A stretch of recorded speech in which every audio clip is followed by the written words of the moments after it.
Welcome to the Producer's Happy Hour with your hosts, Sister Christian and Lawrence Lewis. We are two producers chatting over drinks about what it means and what it takes to be a good producer. So grab your budget, grab a call sheet, grab a drink. You're gonna need it. And let's get to it. Because making is hard. It is fucking hard, Christian. I just giggle every time because who's listening that requires a beep when you say shit? It's comedy, you know. It's for the show. It's you got some theatrics, right? Making stuff is hard. Stuff. Yeah, we could just ADR that, loop that one little stuff.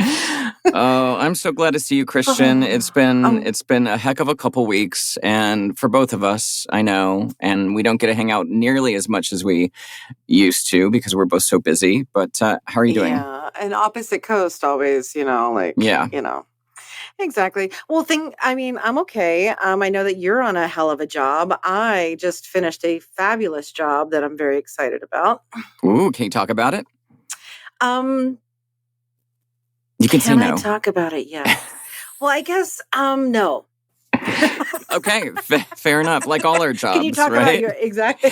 I cannot talk about my job at all either. So well, there you go. But trust me, it's a big one. But we are back finally with the podcast again, doing we're continuing our Meet the Crew series where we interview folks who we work with and support every day on our jobs. And that means we're out to find their definition of a good producer and what it takes to give them the tools they need to do their best work. And so today we're chatting with a first AD, and not just any first AD. We are chatting with Kate Greenberg. Kate, welcome. Welcome Thanks to the show, Kate. So what are you drinking? First off, let's get this out of the way. This is happy hour. What are you drinking? I'm having it's an anomaly for me. My happy hour is tequila, but I put my children to bed and it was chilly, and so I'm just having a little glass of Pinot. Oh, I'm assuming you're in LA, right? I am in LA. Yes. Are you in New York? Yeah. So where? Oh, yes. Oh shit! It's late for you. Yes, but I was excited about meeting you because we've heard so many lovely things. Where in LA are you that it's chilly right now? I'm on the west side of LA. I'm in Mar Vista, so it's we have a nice ocean breeze. It's good. Little breezy. Blinds are rattling. It's a little breezy. The dog is all curled up in between the two kids, thinking about making some room for me if I ever get back into bed. It's good. It's perfect LA night. I'm on wine too tonight. I'm Excellent. on a little red wine from Prophetess, which is a Paso winery called Sanlige. It's lovely. Christian, what are you drinking? Fantastic. Well, I have a dirty martini. I have a Topo Chico, and I have where's my third drink? I'm not sure where the third one is, but yeah, it's been one of those fucking days. And I'll tell you, and there's been several. Oh yeah, I remember. I had a weed drink about 30 minutes ago. Oh, there you go. Good for you. I know. I was worried about cottonmouth. I was like, I'll go with drinking instead of smoking. That's more appropriate for being audio. Yeah, exactly. Not so much for the mood, but maybe, liquid courage to talk to two producers about being a good producer. Well, liquid courage to ask you the questions, too. There you go. It's a light Tuesday night for all of us. Right. All right, well, let's get into this because Kate Greenberg, I've worked with Kate for years. She's got 20 years of experience. She's a very accomplished DGA, first assistant director, and she's an up-and-coming commercial director with an intense passion for shooting cars. Can't wait to hear about that. Kate has collaborated with some of the most talented and award-winning directors in our industry. She joined the DGA on the Oscar-winning feature Little Miss Sunshine, directed by commercial duo Dayton Ferris. From there, Kate went on to work alongside such accomplished directors as Noam Murrow, Stacy Wall, Lisa Gunning, Dante Ariola, and Spike Jonze. Welcome, Kate. Well, thanks for having me, guys. Thanks for joining us. And I got to talk about Dayton Ferris, my God, and Little Miss Sunshine. A, I didn't know you did that movie. B, that was one of the best experiences ever. I first started to learn about directors through my young years watching music videos. And of course, Dayton Ferris did all the Cyndi Lauper music videos. And so I just knew their name as a little child, and then of course found out, the rest of their career, and here we are in the same industry. So, anyways, first question for you. What else did you do besides becoming a first AD? Did you just wake up one day and you were an AD? Did you work up your way up on set? Were you in the office? What was your life before you were a first AD? I was the first AD on the 6th grade play, guys. It was a foregone conclusion what I was going to be. What was it, Scarlet Letter? Or what? Do you remember the play? I'm 3 generations of women in the Directors Guild. My mother was the first Amazing. woman led into the DGA as a first AD ever. So, needless to say, everybody in my life said, please don't be in this industry at all. But it was in the blood. It was in the personality. I did one trial day at a coffee shop in Marina Del Rey called the Cow's End. I think I made it through half the day. And I was like, this is definitely not for me, and walked out the door. And then I did work my way up. I was a PA forever. I was a PA for my mother when I was like 16, and then kept going. When I was in trouble in high school, the punishment was go on location with mom and be a PA. Oh, darn. Because there's no trouble on location in Vancouver when you are a high school girl. Right. Right. And then I was fortunate enough to meet a first AD on a Spike Jonze commercial in 2001, Thomas Smith. And he took a liking to me, and I took a liking to him, and he made me a teammate, and we were partners for 10 years. And he got me on Little Miss Sunshine, and I was the second on Little Miss Sunshine. And then we did commercial after commercial and movie after movie. And then one day we were standing on the set, and he said, "You're done, kid." And I was no longer a second AD. I was the first AD. And like, time to move on. And that was it. 10 years ago.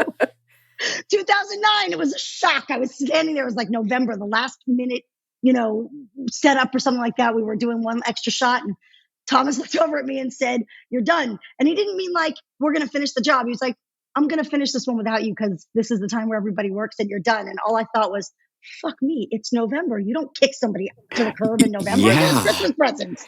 Right. But he was right. Everybody works in December, even a new first AD. And that was it. Now 2022. I mean, that is amazing, because, I know personally, I ran into, when you're moving up, sometimes you get the moment you have a little sense of like, okay, maybe I want to start producing, and you talk to your producers about it as a production manager, or maybe, like you get 1 or 2 responses of like, sure, let me help you. I'm going to give you jobs. And the other one is like, great, you're a threat. I'm never hiring you again. Yeah. So it's, like you keep your mouth shut, right? So, I mean, that's fantastic that he pushed you out the door. It was great. It was so scary, but so great.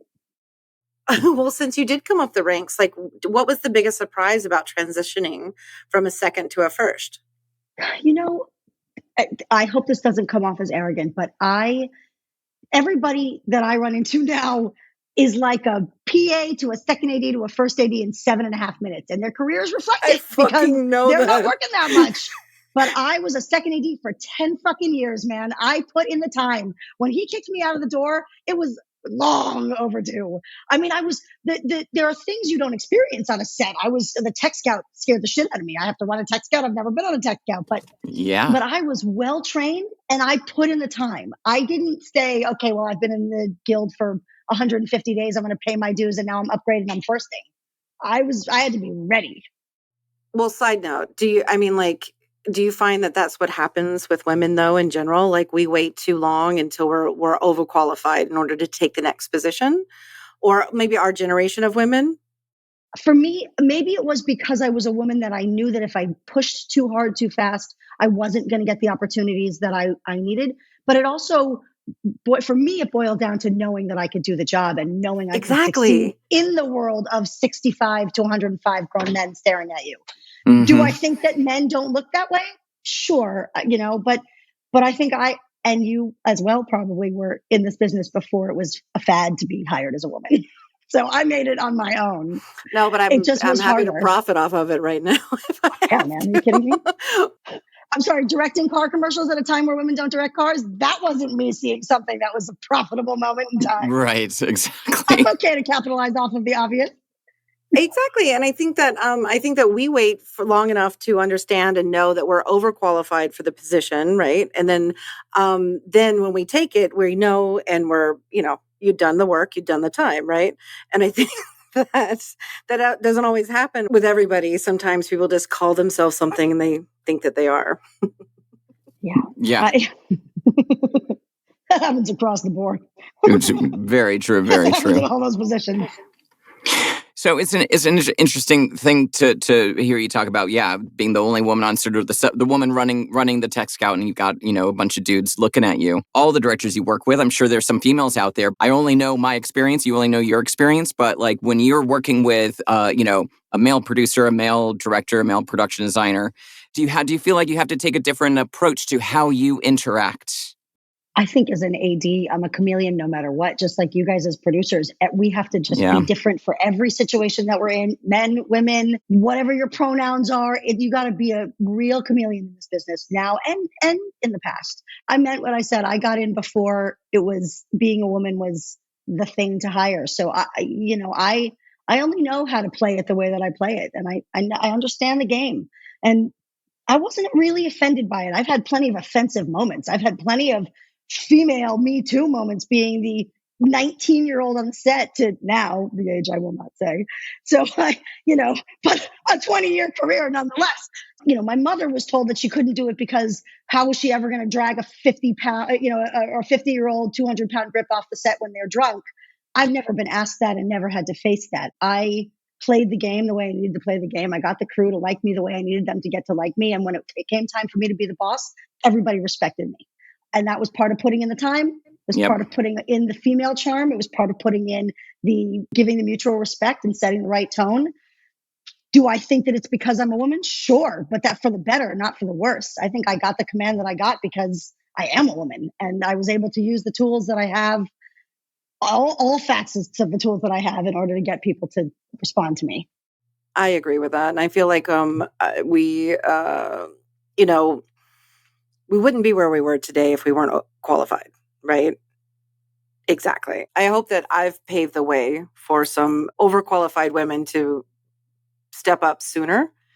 But not too soon. I don't want anybody to step up too soon. It's happening across I the just board. mean sooner. But yes, I mean, I think that being every day I wake up and I hope I set out to try to be the example that I didn't have. Right. Yeah. Because you had your mom. Right. And not everybody has that such a close and amazing example. For sure. Exactly. So you work obviously close in collaboration with producers. As a first AD and as a director, it's two different. I'm sure you work with producers differently depending on what role you're in, because I know, but just depends, right? So we use I've used all of my brain for both jobs. I get both sides. I think it adds value to both sides, actually.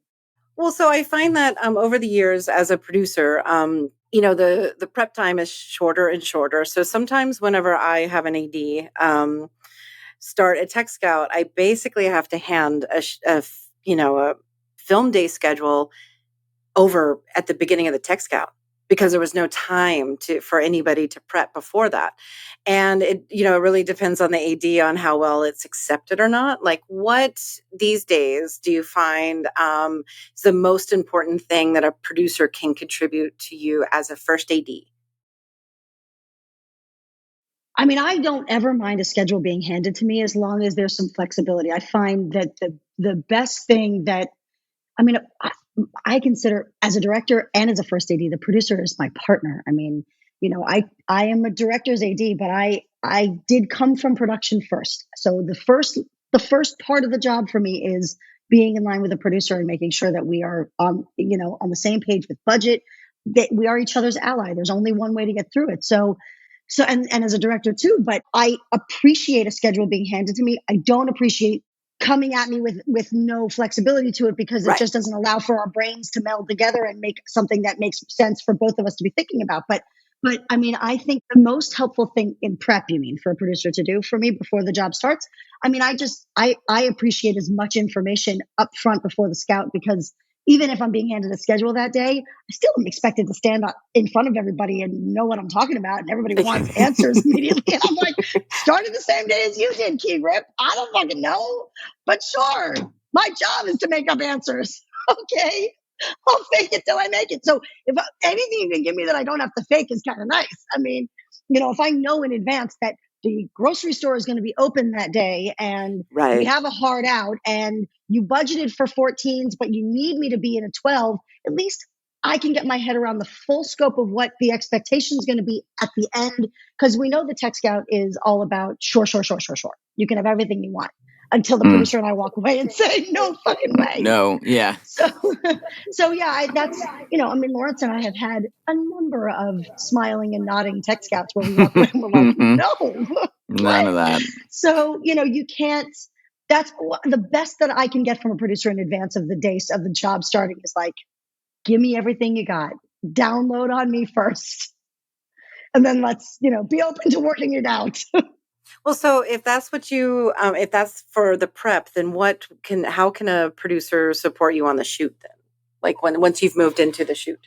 Oh gosh, I guess, once the shoot has happened, like, unless we're really far behind, for me, the best way that a producer can support me is like really managing the agency so that I'm not getting texts and walkie gibberish, jibber jabber about, notes. Like, if there is no way for you to be able to sit in Video Village and not have them scream at you for not calling me on the radio right away, then at least like send me a text that says, I'm going to throw a bunch of shit at you because I have to. And just know that I'm posturing for these guys. And I know you're going to get there, but I get it. Because that's really what that is. Like, just be prepared. I got to talk now, and you don't have to listen, but I'm going to talk to you. I will walk right up to you and be like, okay, so pretend I'm yelling and I'm going to do this. How was your day? While I'm like pointing and like gesturing. But yeah, I do that. It just needs to look like I'm saying something. It doesn't. How often, we all know that there are tons of times that directors and DP are yelling at people. They're not yelling at you. They're yelling to the other person because they want the third person to hear it.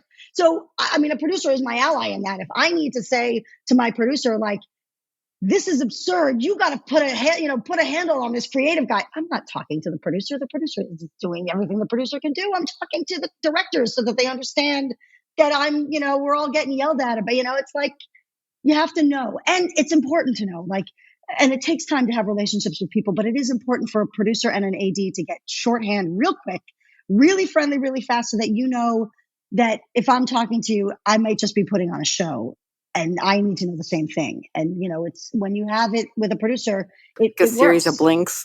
Yeah, exactly. A series of winks. Yeah. You usually know behind the eyes. It's part of being a chameleon, right? Getting shorthand with the people you work with really, really quick. And that goes to my next question is, sometimes you have a long-standing relationship with the director and all of a sudden you get teamed up with a new producer because maybe the regular one wasn't available or whatever. Or the director's son all of a sudden becomes something. So many options. Girlfriend, whatever. Exactly. So many Does that change does that change your workflow? Does that all of a sudden, when a new person's coming in and you know exactly how this director likes to work, do you feel like you need to communicate more with the producer to make the transition easy? I think that I am a pretty good reader of people. It takes me very, very, very little amount of time to know if this new producer is going to be an ally to the job or not. And for me, it's either we'll go around them or we'll work with them. If it's just not going to be a mind meld, if it's not, if I know how to play the director and play the situation and the producer is needing to assert their position and not really wanting to work within the way that we know how to work, but work their way, then there is a great political way of working around somebody and still getting it done and not making anybody feel bad, but doing it on your own. Or somebody picks it up really quickly and you're like, okay, look, I'm going to catch you up to speed really fast and you're clearly receptive. So I'm going to tell you if there's something that I feel like is something you need to know about the director for this to work out well. And then we'll work great together. But I'm old. I don't suffer fools anymore. I don't have a whole lot of patience for people who come into a job and they know that everybody knows everybody and they really need to show, and I hate to say this, but a lot of times it does happen woman to woman. that you need to show me that you know what you're doing, and you don't need to prove shit to me, but you feel like you need to, and instead you're getting in your own way. And we're not going to be able to do this because there's no time. It's a commercial, it's short form. I'm going to go around you. We're going to do the job we need to. And I have a very good rapport with agencies. I have no problem overstepping without being obvious. I love that. I'm sure I work with a lot of producers who would say, "Oh yeah, she does that. That's so obnoxious." No, it feels like, confidence can be called a lot of things, but in the end, you're just doing your job. Right. And it's commitment to the job, and it's commitment to seeing it done and avoiding the obstacles. And that's what we all are trying to do, is identify the obstacle and avoid it. Yes. And a lot of times it can be the producer, depending on the experience level or ego or personality. Right.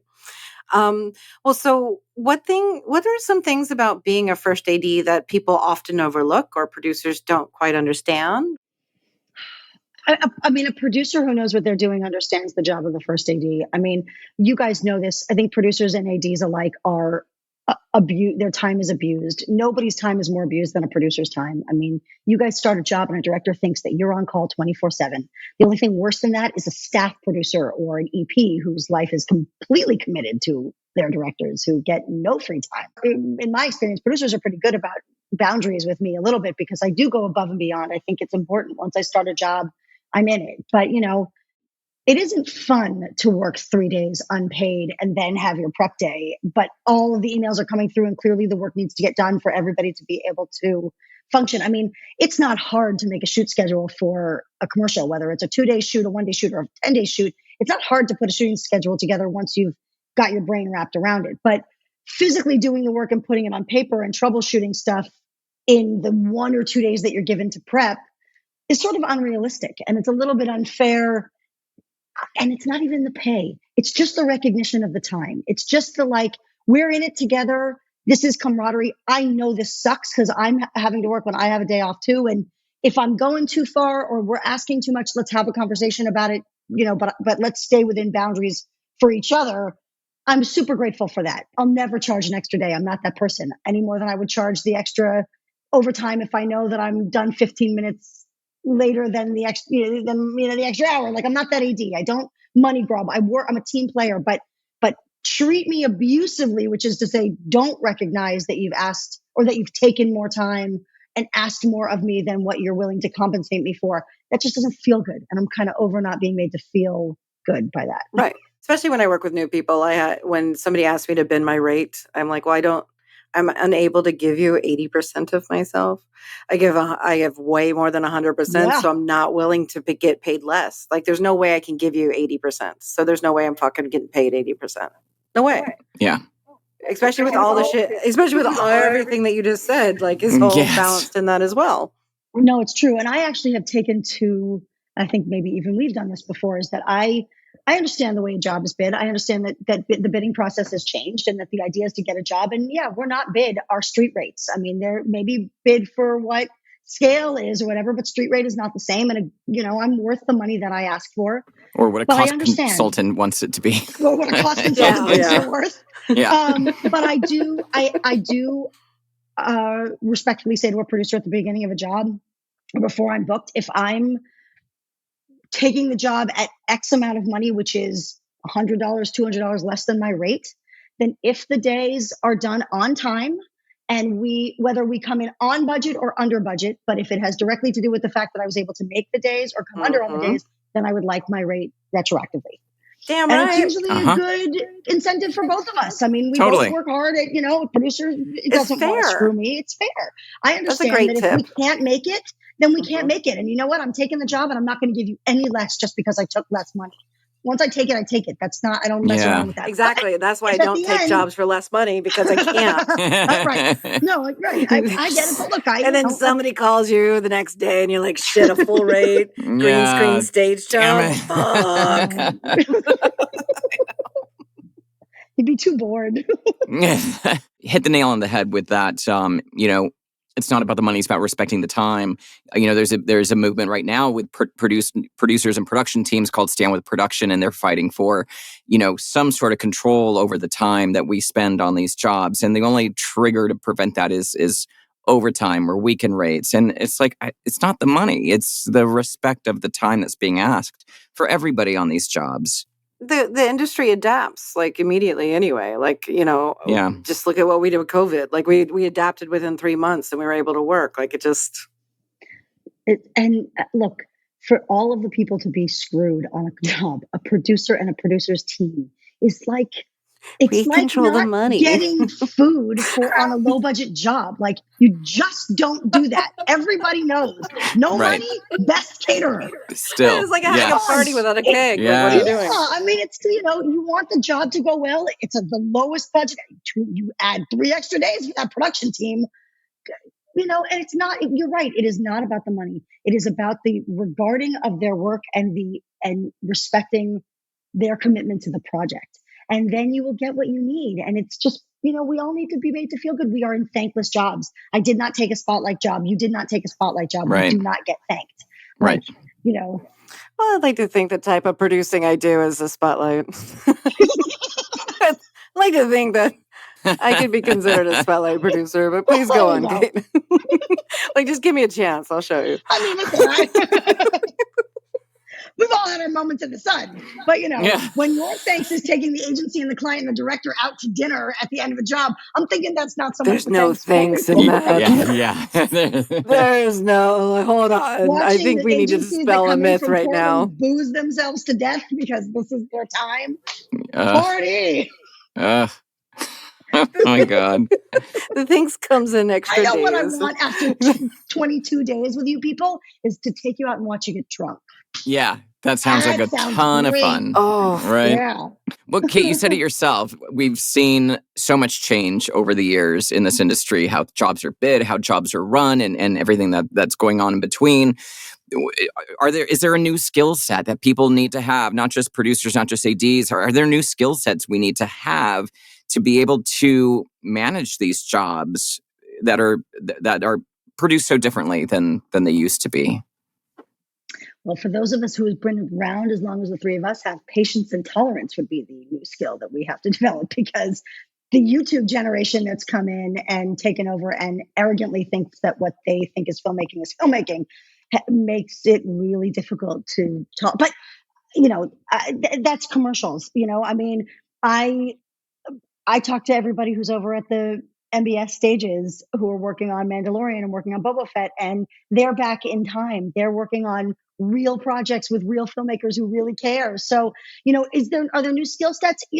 Sure, there's new language. I mean, we're working in times of COVID. We're working in times of Me Too movements. We're working in times of pronoun scenarios that are different and sensitive, and we have to be very open and very incorporate new language into our dialogue and into our vernacular that we did not have before. And it's important, and it allows for inclusivity. I mean, but I think that's really the biggest new skill set in all of this for me is not in the last couple of years. I mean, the jump in the skill set was when all of a sudden it was really important to know what a plate shot was and everything that went along with it. Like all the new ADs coming in.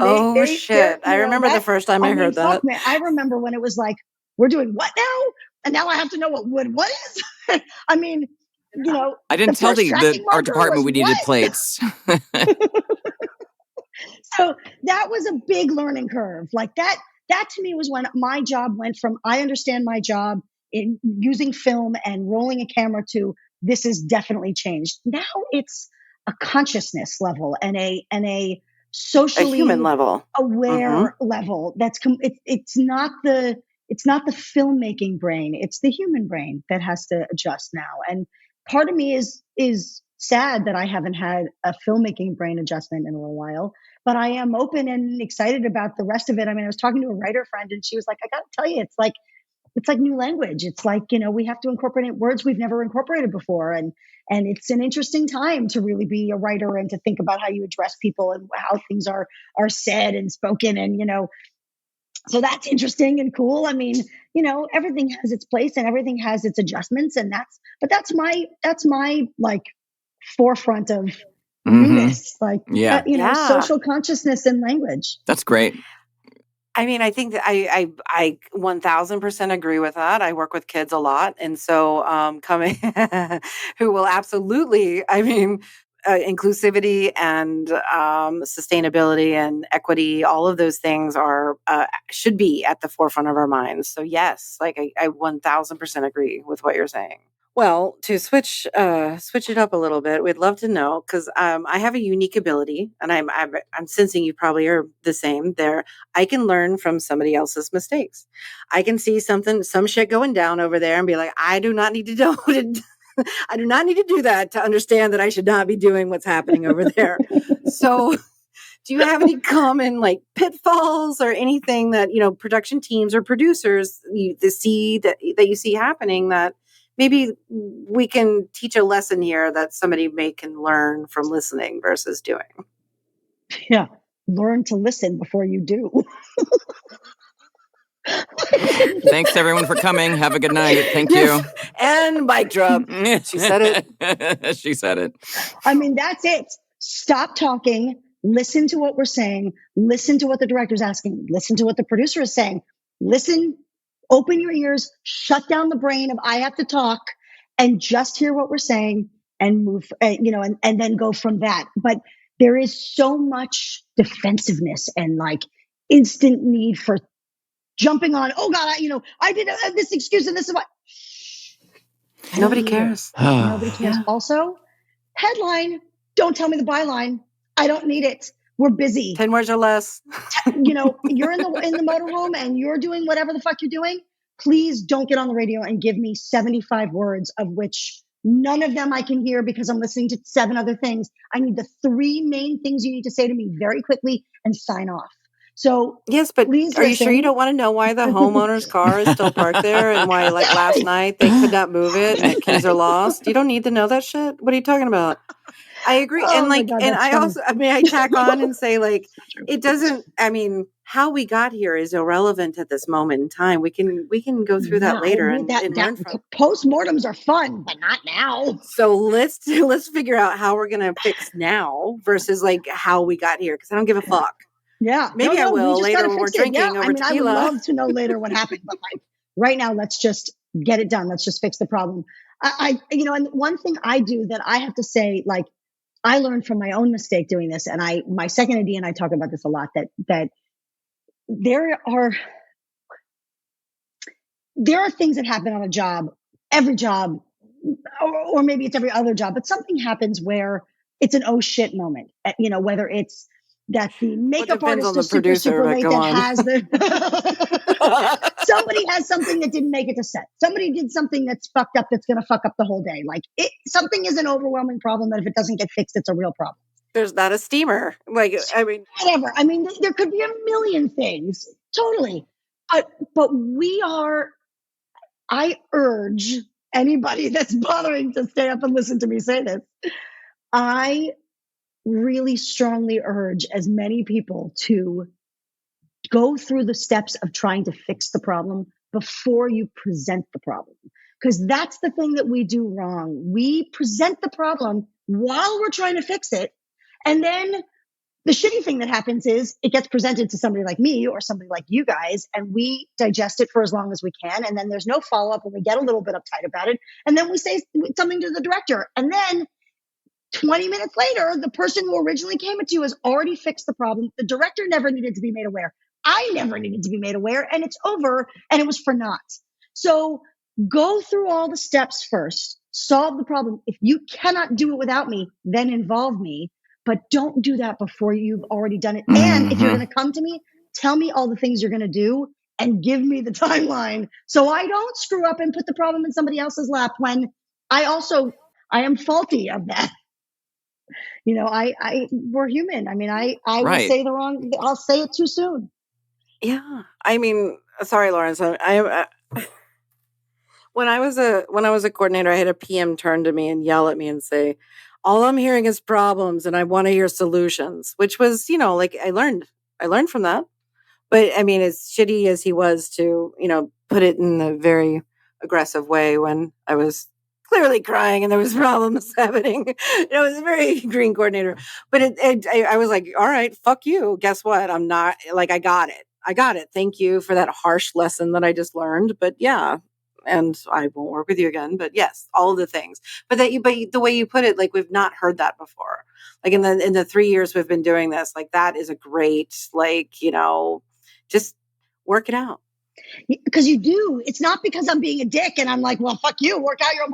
Because you do. If you're a good producer or a good production person, you're really good at this. You just need to be confident enough to do it yourself and then come to me.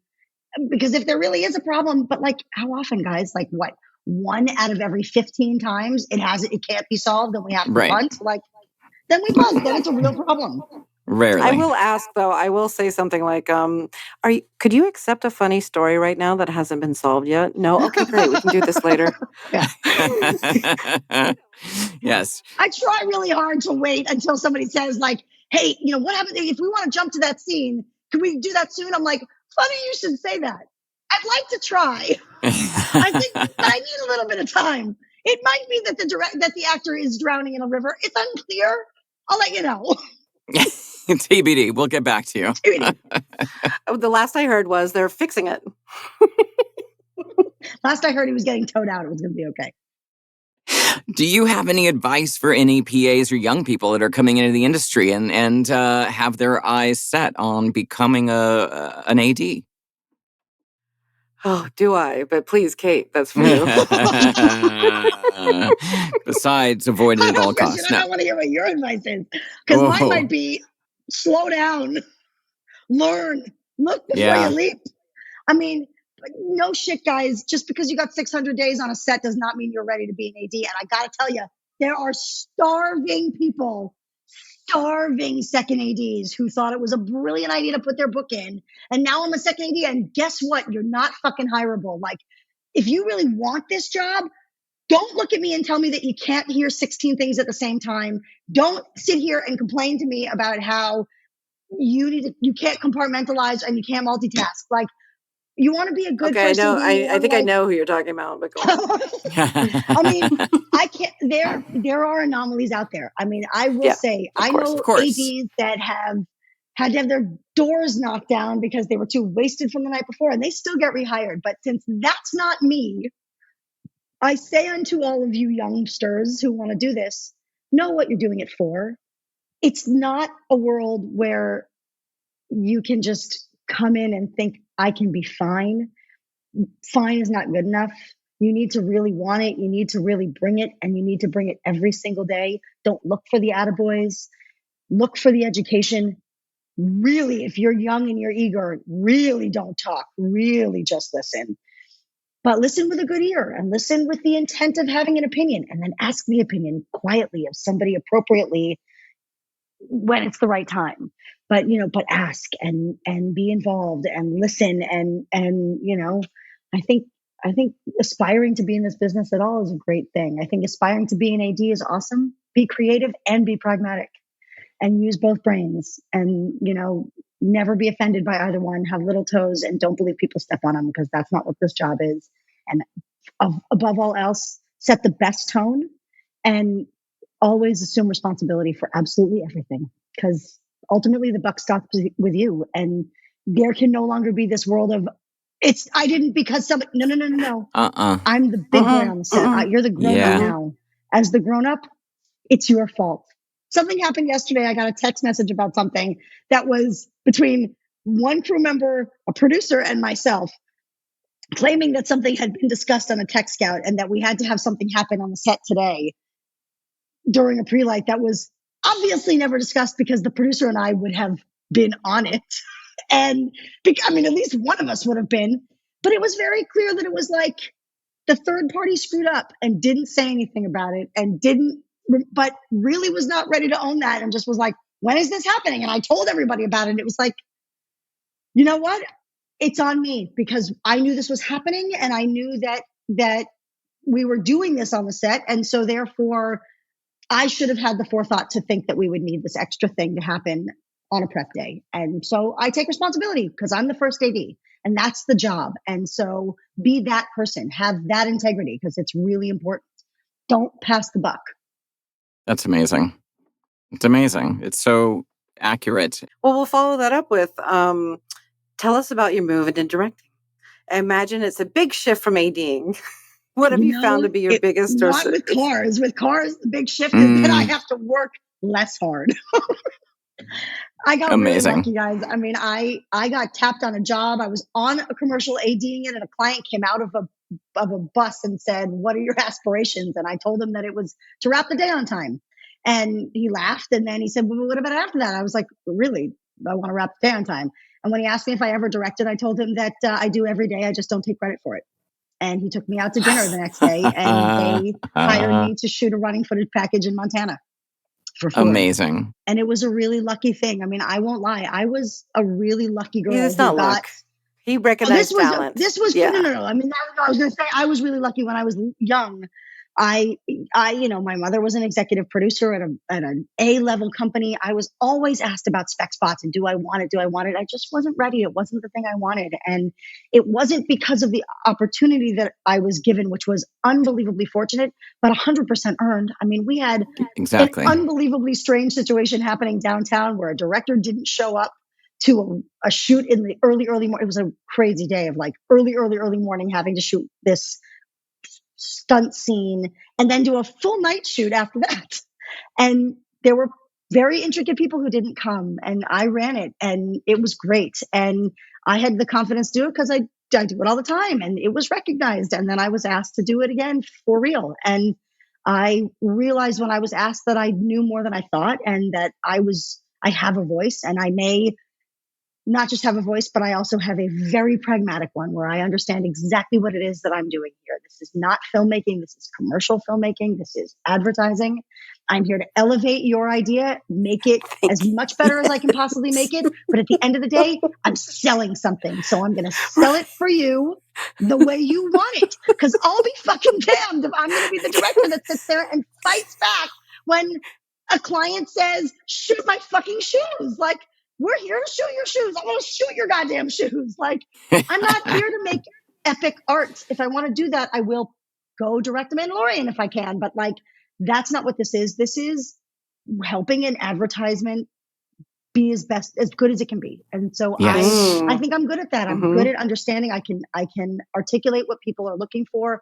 I'm an excellent people person with the agency and clients. I listen. I want to. And I want to give them what they want. And if there's a piece of me that I can throw in there that helps to just make it a little bit, maybe it's not better, but just different, as I tell my children, you don't have a better idea, you just have a different idea. Right. It may not be better, but it's my version of this. And so if I can offer it from both the experience that I have and, my take on things, then I will, and it's a fun challenge. It's a new challenge. I don't know how many mic drops we're allowed to have in one episode, but I think we surpassed our quota. I'm okay with that. I'm okay with that. I mean, in my head, I was just thinking, like, I wonder how many times she's had that discussion with her director as an AD about, like, listen, do you really fucking care? Like, they want this. Can you just give it to them without being a dick? Yeah. Can you just do this? That's your job. Oh, no. I can't have that conversation. Yeah. I go to you and I say, oh, my God, please have this fucking conversation with the director. It's just a commercial. Give them their version. You want your version? Fine, but give them what they're asking. Give them theirs, I'd have to assume that as the AD, you've had to do it for a producer who isn't up to... Yeah. No, I know that... If there was a coin flipped on set, you would probably be the one having it, especially if you were with not an experienced producer. I like to think of myself or a producer, player, a party producer. I'm a party producer. We work well together. If I need to, I can do all of it. The money is on you guys, but if I need to, like, we can do this. We can make it happen. Tag team. Tag, you're in. That's right. Exactly. Kate, thank you so much for taking the time to have a drink with us tonight. And I know you've got an early call tomorrow, so we're going to let you go. I do. Well, thank you guys so much for having me. Yeah, but I can keep talking. Hey, what's the best way for people to get a hold of you if you so choose to allow people to get a hold of you? I mean, they can, I'm an excellent texter, or they can email me at katiegirl24@mac.com. or you can text me at a number that I will give you if you email me at katecarroll24@mac.com. I love it. And Lawrence, how can people get a hold of you if they want you? Oh, 2 ways. voiceoflawrence.com for my voiceover work. Ding. And lawrencetLewis.com for producing. Christian, what about you? SisterChristianProduces.com.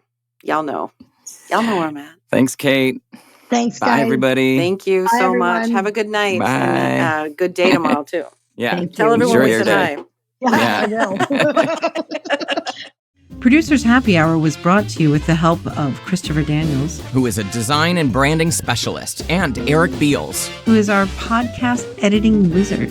Thanks for listening, and remember, enjoy Happy Hour when you can. Because making shit is hard. What are you going to do?